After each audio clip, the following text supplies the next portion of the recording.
সুপ্রভাত। যেখানেই থাকো বন্ধুরা, আশা করি সকলেই ভালো আছো। দুদিন আমরা গেছিলাম বিয়েবাড়ি। এই ঘুরে এসে দেখো সব চলছে কাচা ধোয়ার পর্ব। আর এগুলো যতক্ষণ না আবার কাচা ধোয়া করে পরিষ্কার পরিচ্ছন্ন করে গুছিয়ে রাখা না যায় ততক্ষণ ঠিক স্বস্তি মেলে না। একদম জামা কাপড় থেকে শুরু করে ব্যাগ সমস্ত কিছু।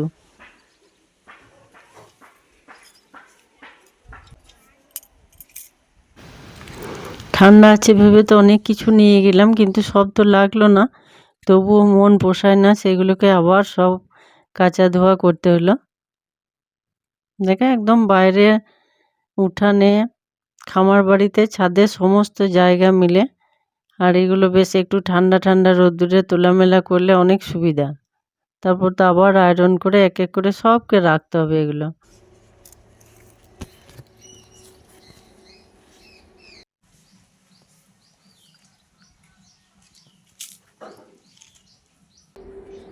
বাইরে দুদিন ঘুরতে গেলে যেমন হয় মজা, ঘুরে এসে ঠিক তেমনই হয় সাজা। এগুলো সারতে সারতে সবজি কুটে ধুয়ে রেডি করা থাকলে রান্না করতে বেশিক্ষণ সময় লাগে না। আর এখন দেখো এই কপিগুলো কুটে অনেকক্ষণ নুন জলে আগে ভালো করে ধুয়ে তারপর নুন জলে ধুয়ে এগুলো আবার ফুটন্ত নুন জলে ভিজিয়ে রেখেছি, তারপর রান্না হবে। আর কেন জানো, দেখো কপিটা হাত থেকে পড়তেই ধূপ করে পড়লো।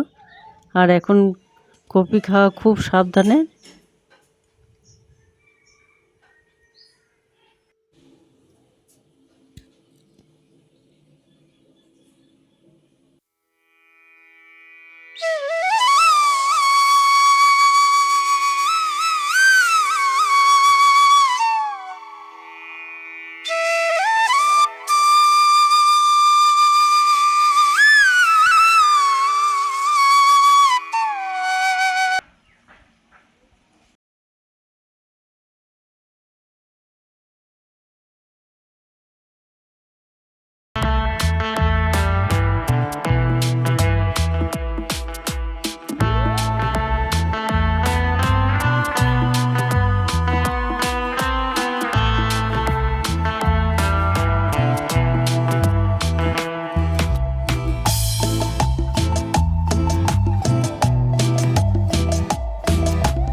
জামা কাপড়গুলো গোছাতে গোছাতে রান্নাও শেষের দিকে। আলুর দম, বেগুন ভাজা, ফুলকপি ভাজা, ভাতও হয়ে গেছে, আর আছে মাছের ঝাল।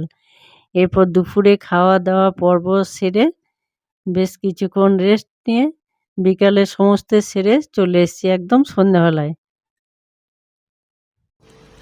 আর বিকালে চা খাওয়াটা আজকে একদম ভুলে গেছি, তাই ভাবলাম সন্ধ্যাবেলায় আর একটু করে হোক।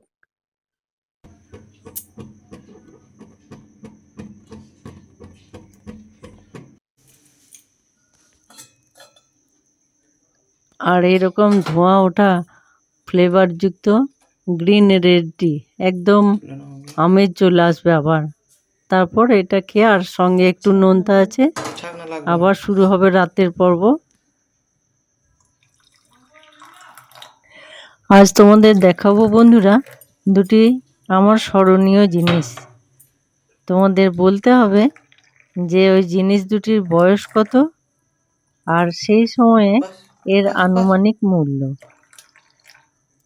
একটু মজা বন্ধুরা, সারাদিন কাজের মাঝে একটু মজা, দেখবো তোমাদের অনুমানটা ঠিক কাছে কাছে আসে কিনা।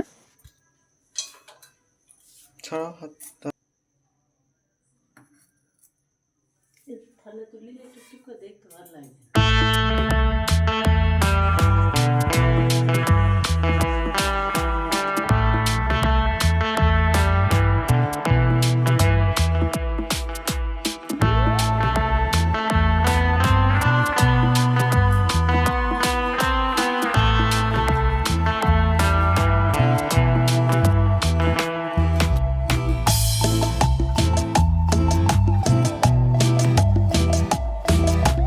আয়রন করা জিনিসগুলো খুব গরম থাকে, তাই সাথে সাথে না রাখাই ভালো আলমারিতে। চা খাওয়ার পর কমপ্লিট হয়ে গেলে যেগুলো বাকি ছিল আর বিয়েবাড়ি গেছিলাম তখন তো ঠিক ছিল না, একদম সামনে যা ছিল টান মেরে নিয়ে গেছি। আর এই শাড়ি দুটোর কথাই বলছিলাম বন্ধুরা। দেখো এটা একটা তাঁতের শাড়ি জানি, কিন্তু কি তাঁত জানি না।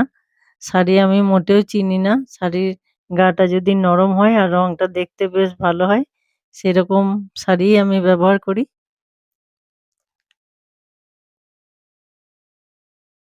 আর দেখো এই একটা শাড়ি।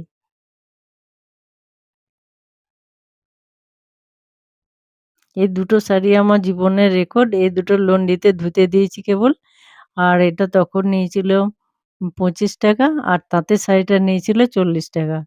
ব্যাস, তারপর আর জীবনে কোনো শাড়ি আমি ধোয়াইনি। আর এই দেখো এটা কি শাড়ি, দেখে নিশ্চয়ই বুঝতে পারছো, ওড়না দেওয়া আছে সাথে। এটা হচ্ছে আমার বিয়ের বেনারসি। এর রং কেমন লাগলো অবশ্যই জানাবে। দেখো, আর শুনেছি বেনারসি শাড়ি এরকম নরম সুতির কাপড়ে জড়িয়ে রাখলে খুব ভালো থাকে, আর বছরে একটা বার খুলে রোদ দিতে হয়। আমার সারা দিনের যাত্রা তোমাদের সঙ্গে কেমন লাগলো অবশ্যই জানাবে। আজ এই পর্যন্ত বন্ধুরা।